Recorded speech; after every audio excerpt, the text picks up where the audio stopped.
আজকের এই মুভিটা এমন একটি সিক্রেট টিমকে নিয়ে গঠিত যেটাতে জয়েন হতে হলে নিজেকে এই পৃথিবী থেকে মৃত ঘোষণা করতে হবে, এমনকি তার পরবর্তী জীবনটাও একেবারেই নতুন একটা জীবন হবে। তাদের কাজ হচ্ছে এই পৃথিবী থেকে এমন এমন মাফিয়াদেরকে শেষ করে দেওয়া যাদেরকে কেউই শেষ করতে পারছে না। আর এই পুরো টিমটা তৈরি হয় 6 জন সদস্যকে নিয়ে, কিন্তু এই টিমটাই হচ্ছে পৃথিবীর মধ্যে সবচাইতে দক্ষ একটা টিম, যাদের ইনফরমেশন আজ পর্যন্ত কেউ জানতে পারেনি। এখন তাদের পরবর্তী টার্গেট হচ্ছে টার্কিশের একজন অত্যাচারী শাসকের অবসান ঘটানো। তারা কি শেষ পর্যন্ত সেটা করতে পেরেছিল? সেই সবকিছুকে নিয়ে আজকের এই মুভিটি। যদি ভিডিওটা ভালো লেগে থাকে তাহলে একটা লাইক করবেন এবং চ্যানেলটিকে অবশ্যই সাবস্ক্রাইব করে দেবেন। তো যাওয়া যাক মুভির স্টোরিতে। মুভি শুরুতেই আমরা জনসন নামের একজন বিমান চালককে দেখি, কিন্তু কিছুক্ষণের মধ্যেই তার বিমানের মধ্যে বেশ কিছু সমস্যা দেখা দেয় এবং মুহূর্তের মধ্যেই বিমানটি সেখানেই ক্রাশ হয়ে যায়। সৌভাগ্যবশত জনসন কোনো রকমে বাইরে বেরিয়ে আসে, কিন্তু পুরো পৃথিবীর কাছে জনসন এখন মৃত। তবে জনসন আমাদেরকে জানায় এটাই আমার নতুন জীবনের শুরু। আর এভাবেই আমাদেরকে 4 মাস আগে নিয়ে যাওয়া হয়, যেখান থেকে আমরা এটা জানতে পারি জনসন একটি সিক্রেট টিম তৈরি করেছে যাদের কাজ হলো পৃথিবীর সবচাইতে ভয়ানক অপরাধীগুলোকে শেষ করে দেওয়া। কিন্তু তার এই টিমে জয়েন হতে হলে নিজেকেই পুরো পৃথিবীর সামনে মৃত ঘোষণা করতে হবে। তার মানে তার সাথেই পুরো পৃথিবীর মধ্যে কারোর সাথে সম্পর্ক থাকবে না। শুরু করতে হবে একেবারেই নতুন একটা জীবন। পাশাপাশি তাদের এই টিমে কেউ কাউকে আসল নাম ধরে ডাকতে পারবে না। তাদের প্রত্যেককেই একটি সিরিয়াল নাম্বার দেওয়া হয়, 1, 2 এরকম, যেখানে নাম্বার 1 হলো জনসন, নাম্বার 2 হচ্ছে ক্যামেলি যে একজন সিআই অফিসার ছিল, নাম্বার 3 হলো জেভিয়ার যে অনেক ভয়ানক একজন হিটম্যান, নাম্বার 4 হলো বেলি যে একজন স্কাই ডাইভার, নাম্বার 5 এমিলিয়া যে একজন প্রফেশনাল ডক্টর, নাম্বার 6 হচ্ছে একজন প্রফেশনাল ড্রাইভার। পরবর্তীতে আমরা একটি সন্ত্রাসী বাহিনীকে দেখি যারা এখন জনসনদেরকে ধাওয়া করছে। তারা জনসনদের উপরে লাগাতার ফায়ার করতে থাকে, যেখানকার একটি বুলেট সোজা 2 এর গায়ে এসে লাগে, যার ফলে 2 প্রচন্ড আহত হয়ে যায়। তখনই আমরা নাম্বার 5 কে 2 কে ট্রিটমেন্ট করতে দেখি। আর এভাবেই আমাদেরকে ওই সময়টা দেখানো হয় যেখান থেকে এই সব কিছু শুরু, যেখানে আমরা নাম্বার 1 এবং 2 কে দেখি যারা একজন ইটালিয়ান গডফাদারের সামনে বসা। কিছুক্ষণের মধ্যেই তার ওই গডফাদারকে সেখানেই শেষ করে দেয়। এই জন্য এখন ওই মাফিয়া লোকেরা তাদেরকে সব দিক থেকে মারার চেষ্টা করছে। জনসন তখন তাদেরকে দ্রুত গাড়িটাকে চালানোর জন্য বলে, কিন্তু কিছুক্ষণের মধ্যেই জনসন প্রচন্ড ভয় পেয়ে যায়, কারণ নাম্বার 6 এমন ভাবে গাড়িটাকে চালাচ্ছিল দেখে মনেই হচ্ছে শীঘ্রই এখানে অ্যাক্সিডেন্ট হবে। কিন্তু তখনই আমরা একজন বাইকারকে দেখি যে তাদের উপরে অতর্কিত হামলা করার চেষ্টা করে, কিন্তু 2 অসুস্থ থাকা সত্ত্বেও সে তাকে সেখানেই শেষ করে দেয়। কিছুক্ষণের মধ্যে আমরা জনসনকে 4 এর সাথে যোগাযোগ করতে দেখি, যেখানে 4 তাদেরকে লোকেশনটাকে শেয়ার করে। পরবর্তীতে জনসনরা 4 এর লোকেশনের দিকে যায়। তারা যখনই সেখানে আসে তখনই আমরা 4 কে দেখি যে রাস্তাটার মধ্যে বেশ কিছু লোহার টুকরো ফেলে। এভাবেই জনসনরা কোনো রকমে সেখান থেকে বেরিয়ে আসে।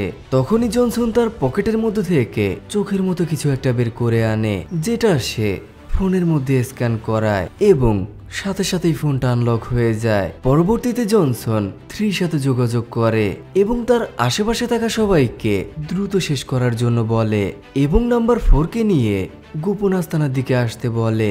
কিন্তু তখনই আমরা আরো বেশ কয়েকজনকে দেখি যারা এখনো তাদেরকে ফলো করছে। আর এখান থেকে আমরা এটা জানতে পারি কিছুক্ষণ আগে জনসন যেই ফোনটাকে আনলক করলো সেটাই হচ্ছে ইতালিয়ান মাফিয়ার ফোন। আর এই ফোনটার মাধ্যমেই তারা 4 জন জেনারেলের সম্পর্কে জানতে পারে। তাই যেহেতু তাদের মিশনটা সম্পূর্ণ হয়ে গেছে, এই জন্য তারা এখন যত দ্রুত সম্ভব কোনো রকম এখান থেকে বেরিয়ে যেতে চায়। পাশাপাশি তাদের কাছে যখনই সুযোগ আসে তারা তাদের শত্রুদেরকে সর্বোচ্চ দিয়ে প্রতিহত করে। আর এভাবেই তারা একটি ব্রিজের নিচে চলে যায়। তখনই তাদের উপর শত্রুরা সামনের দিক থেকে হামলা চালায়। যেহেতু এই হামলাটা আচমকাই করা হয়েছিল, এই জন্য নাম্বার 6 গাড়িটাকে কোনোভাবেই কন্ট্রোল করতে পারে না। তার অনেক চেষ্টা করার পরেও গাড়িটা এমন একটি জায়গায় চলে যায় যেখানে একটি লোহার শিকের মতো লাগানো, যেটা সোজা তার ঘাড়ের মধ্য দিয়ে ঢুকে যায় এবং সে সাথে সাথে মৃত্যুবরণ করে। তখনই আমরা নাম্বার 3 এবং 4কেও সেখানে দেখি, যারা তাদেরকে কোনো রকমে সেখান থেকে উদ্ধার করে নিয়ে আসে। পরবর্তীতে আমরা সবাইকে সমুদ্রের মধ্যে দেখি, যেখানে সবাই প্রচন্ড পরিমাণে দুঃখী। তখনই আমরা নাম্বার 3কে দেখি, যে জেনসেনকে 6-এর আসল নাম সম্পর্কে জিজ্ঞাসা করে, কিন্তু জেনসেন তাদেরকে জানায়, আমি এটা তোমাদেরকে কোনোভাবেই বলতে পারবো না, কারণ আমি আমার রুলস কখনোই ভাঙতে পারবো না। আর এভাবেই তারা 6-এর বডিটাকে সমুদ্রের মধ্যে ভাসিয়ে দেয়। এরপর জনসন তাদেরকে জানায়, এখন আমাদেরকে পরবর্তী পার্টনারকে খুঁজে বের করতে হবে, যে হবে নাম্বার 7। এভাবেই আমাদেরকে আফগানিস্তানের একটি সেনাঘাঁটিকে দেখানো হয়, যেখানে আমরা বেন নামের একজনকে দেখি। বেনই হচ্ছে এখানকার সবচাইতে দক্ষ একজন স্নাইপার, যার কাজ হচ্ছে শত্রুদের হাত থেকে তার এই পুরো টিমটাকে রক্ষা করা। বেন যখন চারদিকে ভালোভাবে পাহারা দিচ্ছিল, তখনই সে একটি মিনি মাইক্রোবাসকে দেখে, যেটা তাদের বেস ক্যাম্পের দিকে যাওয়ার চেষ্টা করছে। ওই মাইক্রোবাসটার সাথে ইউএন এর লোগো লাগানো, কিন্তু বেন লক্ষ্য করে গাড়িটার ভেতরে উল্টো করে ইউএন লেখা। এই জন্য বেন তখন তার ক্যাপ্টেনের সাথে গাড়িটার বিষয়ে ডিসকাস করতে থাকে এবং গাড়িটার উপরে সরাসরি গুলি চালানোর অনুমতি চায়। কিন্তু কমান্ডার তাকে জানায়, তুমি ওই ভ্যানটার উপরে কোনোভাবে গুলি চালাতে পারবে না, তোমার এরকমটা করার আগে অবশ্যই প্রমাণ জোগাড় করা লাগবে। কিন্তু কিছুক্ষণের মধ্যেই ভ্যানটা ওই ক্যাম্পটার ভেতরে বিকট বিস্ফোরণ ঘটায় এবং বেশ কয়েকজন সেনা সদস্য মারা যায়। বেন এগুলোকে দেখে প্রচন্ড পরিমাণে অবাক হয়ে যায়, কারণ তারা তার উপরই ভরসা করে বসেছিল। এই জন্য বেন একেবারেই বাকরুদ্ধ হয়ে যায়। পরবর্তীতে বেন যখন তার ঘরের মধ্যে ছিল, তখনই আমরা জেসনকে সেখানে দেখি, যেখানে জেসন তাকে জানায়, বেন তুমি চাইলে আমার টিমে জয়েন হতে পারো, ফলে তুমি যখন খুশি যাকে খুশি মেরে ফেলতে পারবে, তোমার এগুলোর জন্য কারোর অনুমতির প্রয়োজন নেই। বেনও তার কথায় রাজি হয়ে যায়। পরবর্তীতে আমরা বেনকে সমুদ্রের মধ্যে আত্মহত্যা করতে দেখি, এমনকি তার শেষকৃত্য পর্যন্ত করা হয়। পরবর্তীতে আমরা বেনকে জনসনের আস্তানার মধ্যে দেখি, যেখানে সে সবার সাথে বেনের পরিচয় করিয়ে দেয়, তুমি এখন এই পৃথিবীর কাছে মৃত, তাই তুমি এখন তোমার নতুন পরিচয়টাকে নিয়ে বাঁচবে। তুমি তোমার জীবনে আর কখনোই তোমার পরিচিত লোকদের সাথে কোনোভাবেই দেখা করতে পারবে না, এবং আমরা ওই লোকগুলোকে মারব যাদেরকে এই পৃথিবীর কোনো শক্তি কোনোভাবেই থামাতে পারছে না এবং যারা এই পৃথিবীর জন্য হুমকির।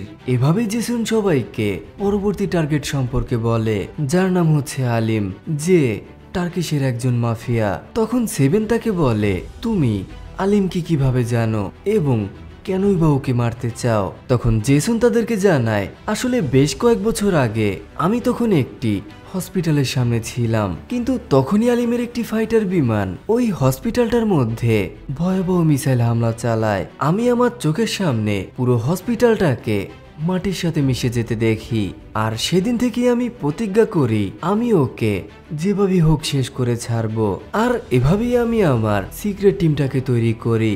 এভাবেই জনসন তাদেরকে জানায়, আলিম সেখানে একা কাজ করে না, ওর সাথে আরো 4 জন জেনারেল জড়িত, যারা আলিমকে সব দিক থেকে প্রোটেক্ট করছে।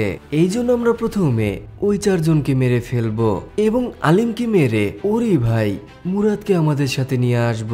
আসলে মুরাদ অনেক ভালো একজন লোক, তাই পরবর্তীতে মুরাদই টার্কিশের পরিচালনার দায়িত্ব নেবে। তখন নাম্বার 2 তাদেরকে জানায়, আমি যখন সিআইএ টিমের মধ্যে ছিলাম তখন আমি একবার মুরাদকে অ্যারেস্ট করেছিলাম, কিন্তু আলিমুর মুরাদকে তার আন্ডারে নিয়ে নেয়। এই জন্য আলিমুরই বলতে পারবে মুরাদ এখন কোথায়। অন্যদিকে আমরা আলিমুরের সাথে ওই 4 জন জেনারেলকে দেখি, যারা তাদের পরবর্তী ডিলটাকে নিয়ে প্ল্যানিং করছে। পরবর্তীতে আমরা তাদেরকে একটি হোটেলের মধ্যে দেখি। কিছুক্ষণের মধ্যেই জেসনরাও সেখানে পৌঁছে যায় এবং তারা এক এক করে 4 জনকে মারতে শুরু করে। পরবর্তীতে আমরা তাদেরকে 4 নাম্বার জেনারেলের সামনে দেখি, কিন্তু তারা তাকে মারে না, বরং তার কাছেই মুরাদের লোকেশনটাকে জিজ্ঞাসা করে।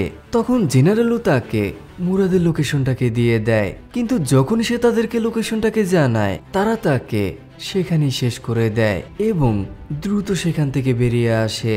তবে পরবর্তীতে আমরা 3কে হসপিটালের মধ্যে তার মায়ের সাথে দেখা করতে দেখি, যেটা তাদের টিমের একেবারেই নিয়মের বাইরে। সে যখনই গাড়ির মধ্যে আসে তখনই আমরা জেসনকেও সেখানে দেখি। জেসন সরাসরি তার উপর বন্দুক তাক করে এবং তাকে বলে, তুমি আমার টিমের সবচাইতে বড় নিয়মের অবমাননা করেছো। তুমি তো এটা ভালো করেই জানতে তুমি তোমার জীবনে আর কারোর সাথে যোগাযোগ করতে পারবে না। নাম্বার 3 তাকে জানায়, এবারের মতো আমাকে ক্ষমা করে দাও। অন্যদিকে আমরা আলিমুকে দেখি যে ওই সকল লোকদেরকে মেরে দেয় যাদের সাথে জেনারেলদের খুব একটা ভালো সম্পর্ক ছিল না, কারণ তাদের কোনো আন্দাজই ছিল না কে এই কাজগুলোকে করলো। অন্যদিকে আমরা জেসনের টিমের লোকদেরকে দেখি যারা একে অপরকে এখানে আসার গল্পটাকে বলছে, যেখানে ফোর তাদেরকে জানায় সে এক সময় তার কিছু বন্ধুদের সাথে অনেক দামি একটি হীরা লকেট চুরি করেছিল, কিন্তু পালানোর একটা সময় সে প্রচন্ড পরিমাণে বিপদের মধ্যে পড়ে যায়। কিন্তু তার বন্ধুরা শুধু নেকলেসটাকে নিয়ে তাকে সেখানেই রেখে চলে আসে। পরবর্তীতে জেসন তাকে এসে বাঁচায়। আর এভাবেই আমরা এটা বুঝতে পারি আসলে জেসনই এদের সবাইকে একত্রিত করেছে এবং ধীরে ধীরে পুরো টিমটাকে তৈরি করেছে।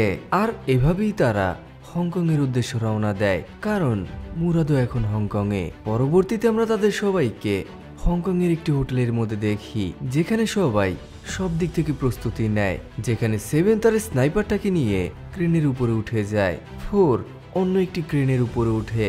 অন্যদিকে আমরা 5কে হোটেলের মধ্যে মাস্ক পরা অবস্থায় দেখি, যে সেখানে একটি গ্যাসের মতো ছড়িয়ে দেয়। ফলে কিছুক্ষণের মধ্যেই তারা প্রচন্ড আতঙ্কিত হয়ে যায়, এমনকি তারা পুলিশ ইনফর্ম পর্যন্ত করে। এই জন্য এখন জনসনদের হাতে খুব একটা সময় বাকি নেই। অন্যদিকে আমরা 4কে সেখানকারই একটি সুইমিং পুলের মধ্যে দেখি, যেহেতু সেখানে গার্ড চলে এসেছিল এই জন্য সে পানির নিচে লুকিয়ে থাকার চেষ্টা করে, কিন্তু অনেকক্ষণ হয়ে যাওয়ার পরেও গার্ডরা সেখান থেকে যায় না। তখন আমরা 4কে দেখি যে প্রচন্ড পরিমাণে বিপদের মধ্যে পড়ে যায়। 7 এগুলোকে দেখে পুলের মধ্যে একটি ছিদ্র করে দেয়, যেটার মাধ্যমে 4 নিঃশ্বাস আদান প্রদান করতে থাকে। কিছুক্ষণের মধ্যেই জেসন তাদেরকে মিউজিকের মাধ্যমে একটি সিগন্যাল দেয়। তখন নাম্বার 2 এবং 3 কিছুক্ষণের মধ্যেই পুরো হোটেলটাকে একটি রণক্ষেত্রে পরিণত করে। তাদের সামনে যেই আসছিল তারা তাদেরকে সেখানেই শেষ করে দেয়। আর এখান থেকে আমরা এটা বুঝতে পারি জনসন কেন তাদেরকে টিমে জয়েন করিয়েছে। আর এভাবেই তারা কিছুক্ষণের মধ্যেই মুরাদ পর্যন্ত পৌঁছে যায়। কিন্তু তারা যখন তাকে বাইরে নিয়ে আসার চেষ্টা করে তখনই আমরা বেশ কয়েকজন গার্ডকে দেখি যারা দ্রুত সেদিকে আসে। অন্যদিকে পুলিশেরাও খুবই কাছাকাছি। তখন 2 এবং 3 এতগুলো গার্ডকে দেখে প্রচন্ড প্যানিক ফিল করতে থাকে, কারণ তারা বুঝতেই পারছিল না কিভাবে তারা এদেরকে কন্ট্রোল করবে। আর এখানেই আমরা নাম্বার 7 এর অসাধারণ একটি মাস্টার প্ল্যান দেখি। 7 সেখানকার একটি সুইমিং পুলের মধ্যে ফায়ার করতে থাকে এবং কিছুক্ষণের মধ্যেই পুরো পুলটা ভেঙে সবগুলো পানি ফ্লোরের মধ্যে ছড়িয়ে যায়। নাম্বার 2 এবং 3 কোনো রকমে নিজেদেরকে রক্ষা করে। অন্যদিকে আমরা জেসনকে দেখি যাকে চারদিক থেকে ঘিরে ফেলা হয়। তারা যখন তাকে প্রায় মেরেই ফেলবে তখনই জেসন তার দক্ষতার পরিচয় দেয় এবং এক এক করে সবাইকে শেষ করতে থাকে। দূর থেকে 7 এগুলোকে দেখে প্রচন্ড পরিমাণে অবাক হয়ে যায়, কারণ সে বিশ্বাসই করতে পারছিল না জেসন এভাবেও ফাইট করতে পারে। অন্যদিকে আমরা নাম্বার 2 এবং 3কে দেখি যারা আবারও মুরাদকে নিয়ে একটি জিপলাইনের মাধ্যমে অন্য একটি বিল্ডিং এর মধ্যে যায়। তারা যখন সেখান থেকে পালানোর সব দিক থেকে প্রস্তুতি নেয় তখন নাম্বার 4 তাদেরকে জানায়, আমি এখনো বিল্ডিংটার মধ্যে আটকে আছি এবং এটা মনে হচ্ছে আমি এখান থেকে কোনোভাবেই বের হতে পারবো না, তাই তোমাদের এখন সামনে এগিয়ে যাওয়া উচিত। তখন জেসন সবাইকে জানায়, আমাদের এখানকার নিয়ম হলো যদি কেউ পেছনে পড়ে যায় আমরা তাকে বাঁচানোর জন্য কোনোভাবে পেছনের দিকে যেতে পারবো না, এই জন্য এখন আমাদেরকে সামনের দিকে এগিয়ে যেতে হবে। কিন্তু 7 এগুলোর ঘোর বিরোধিতা করতে থাকে এবং 4কে বাঁচানোর জন্য একাই সামনের দিকে এগিয়ে যায়। দেখতে দেখতে বেশ কয়েকজনকে মেরে আবারও 4কে বাঁচিয়ে নিয়ে আসে। পরবর্তীতে 7 জেসনের উপরে প্রচন্ড পরিমাণে রাগারাগি করতে থাকে, যেখানে 7 তাকে জানায়, আমরা এভাবে কোনোদিনও একটা পরিবারে পরিণত হতে পারবো না, আমাদের অবশ্যই একে অপরকে সাহায্য করা উচিত। এই জন্য সে সবাইকে আসল নাম প্রকাশ করার জন্য বলে, যেখানে সবাই তাদের আসল নাম প্রকাশ করলেও জেসন তাদেরকে কোনোভাবেই নাম বলতে চায় না। এভাবেই তারা আবারও তুরস্কের উদ্দেশ্যে রওনা দেয়। অন্যদিকে আমরা আলিমুরকে দেখি যে তার লোকদের থেকে এই হামলাটার বিষয়ে জিজ্ঞাসা করতে থাকে, যেখানে তার লোকেরা তাকে জানায় আমরা ওদের বিষয়ে সবকিছুই জানতে পেরেছি, কিন্তু আশ্চর্যের বিষয় হলো ওরা সবাই এখন মৃত। এই জন্য আমরা কোনোভাবে ওদেরকে ট্রেস করতে পারছি না। অন্যদিকে আমরা জেসনকে দেখি যে তার লোকদেরকে নিয়ে পুরো মিশনটা সম্পর্কে ভালোভাবে প্ল্যানিং করতে থাকে, যেখানে মুরাদ তাদেরকে জানায় কিভাবে তারা আলীর মুখে হারাতে পারবে। পরবর্তীতে আমরা 2 এবং 3 কে মুরাদের স্ট্যাচুর সামনে দেখি, যেগুলোর মধ্যে তারা অনেকগুলো ডিফিউজ সেট করে দেয়। পরবর্তীতে মুরাদ যখন লাইভ টেলিকাস্টে আসে, নাম্বার 4 এবং 5 পুরো সিস্টেমটাকে তাদের কন্ট্রোলে নিয়ে নেয়। মুরাদ তখন পুরো দেশবাসীর সামনে আলিরমো এবং তার অপরাধগুলো সম্পর্কে বলতে থাকে, যে সে কিভাবে পুরো দেশটাকে ধ্বংস করে ফেলছে, পাশাপাশি সে তার নিজের ভাইয়ের উপরে কতটা অমানবিক নির্যাতন চালিয়েছে। সাধারণ মানুষ এগুলোকে শুনে প্রচন্ড বিক্ষুব্ধ হয়ে যায়। ফলে কিছুক্ষণের মধ্যেই পুরো টার্কি শহরের মধ্যে আলিরমোর বিরুদ্ধে খন্ড খন্ড মিছিল বের হতে থাকে, যেটা কিছুক্ষণের মধ্যেই হেডকোয়ার্টার পর্যন্ত পৌঁছায়। অন্যদিকে শহরে যেই বড় বড় স্ট্যাচুগুলো ছিল সেগুলো বিস্ফোরণের ফলে মাটির সাথে মিশে যেতে থাকে এবং কিছুক্ষণের মধ্যেই বড় বড় মিছিল বের হতে থাকে। আলিরমো এগুলোকে শুনে প্রচন্ড পরিমাণে রেগে যায় এবং তার লোকদেরকে বলে সরাসরি মিছিলে গুলি করতে। অন্যদিকে আমরা সেখানকার সেনাবাহিনীদেরকে দেখি, তারা যখন সাধারণ মানুষের উপরে অ্যাকশন নিতে যাবে তখনই মুরাদ তাদের সাথে দেখা করার জন্য যায় এবং তাদেরকে এরকমটা না করার জন্য বলে। অন্যদিকে আমরা জনসনদেরকে ওই বোটটার মধ্যে দেখি যেটাতে করে আলিরমো পালানোর চেষ্টা করছে। ওয়ান তখন পুরো বোটটার মধ্যে ম্যাগনেট সিস্টেম সেট করে দেয়, কিন্তু সে যখনই বাইরের দিকে আসে ফোনটা হাত থেকে নিচে পড়ে যায় এবং সেখানেই সুইচ অফ হয়ে যায়। একদিকে ওয়ান তার ফোনটাকে ঠিক করছিল, অন্যদিকে আমরা তার বাকি সদস্যদেরকে দেখি যারা ভেতরে থাকা লোকদের সাথে ফাইট করছে। দেখতে দেখতে কিছুক্ষণের মধ্যেই পুরো বোটটাই একটি ভয়াবহ রণক্ষেত্রে পরিণত হয়। যেহেতু আলিরমোরার সংখ্যায় অনেক বেশি, এই জন্য জনসনরা প্রচন্ড পরিমাণে বিপদের মধ্যে পড়ে যায়। ওয়ান যখন তার ফোনটাকে ঠিক করছিল তখনই তার পাশে একটি গ্রেনেড এসে পড়ে, কিন্তু সৌভাগ্যবশত ফোনটা অন হয়ে যায়। জনসন তখন সিস্টেমটাকে অন করে দেয়, ফলে শুধুমাত্র তার টিমের লোকেরা ব্যতীত অন্য সবকিছু এদিক ওদিক ছিটকে যেতে থাকে। আসলে ওয়ান যেই ম্যাগনেট সিস্টেমটাকে ইউজ করছিল সেটার কাজ হচ্ছে মানুষ এবং কিছু বিশেষ ধরনের ধাতু তার দিকে প্রবাহিত করা। ওয়ান তখন সিস্টেমটাকে বারবার অন অফ করতে থাকে, ফলে সেখানে থাকা সবাই প্রচন্ড আহত হয়ে যায়, এমনকি বেশ কয়েকজনের অস্বাভাবিক মৃত্যু পর্যন্ত ঘটে।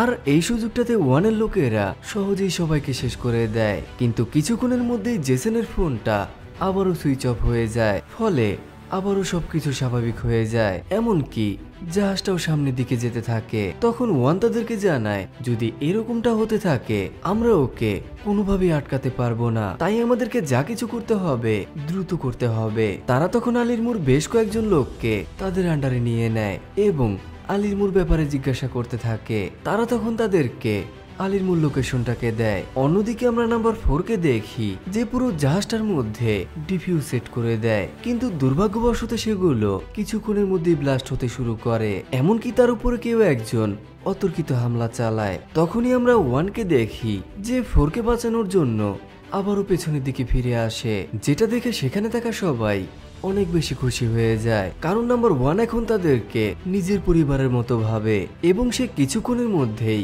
4 কেও বাঁচিয়ে নেয়। কিন্তু অন্যদিকে আমরা আলিরমোকে দেখি যে একটি হেলিকপ্টারের মধ্যে উঠে যায়, তার মানে জেসনরা এখন তাকে কোনোভাবে আটকাতে পারবে না। কিন্তু সে যখনই হেলিকপ্টারের মধ্যে উঠে তখনই সে এটা জানতে পারে পুরো হেলিকপ্টারটাই জেসনের লোক দিয়ে ভর্তি, এমনকি মুরাদও সেখানে ছিল। কিন্তু তারা তাকে না মেরে এমন একটা জায়গায় নিয়ে ফেলে দেয় যেখানকার লোকদের উপরে সে প্রচন্ড অত্যাচার চালিয়েছে, ফলে কিছুক্ষণের মধ্যেই তারা আলিরমোকে পৃথিবী থেকে নিশ্চিহ্ন করে দেয়। আর এভাবেই তাদের এই মিশনটা এখানেই সমাপ্ত ঘটে। পরবর্তীতে আমরা সবাইকে আবারও নিজেদের দেশের মধ্যে দেখি, যেখানে ওয়ান তাদেরকে জানায় আমি আমার নিয়মটাকে লঙ্ঘন করতে চাচ্ছি, তোমরা চাইলে তোমাদের পরিবারের সাথে দেখা করতে পারো। এটা শুনে সেখানে থাকা সবাই প্রচন্ড পরিমাণে খুশি হয়ে যায় এবং আবারও পরিবারের সাথে দেখা করার জন্য যায়, যেখানে 3-2 কে নিয়ে মায়ের সাথে দেখা করার জন্য আসে।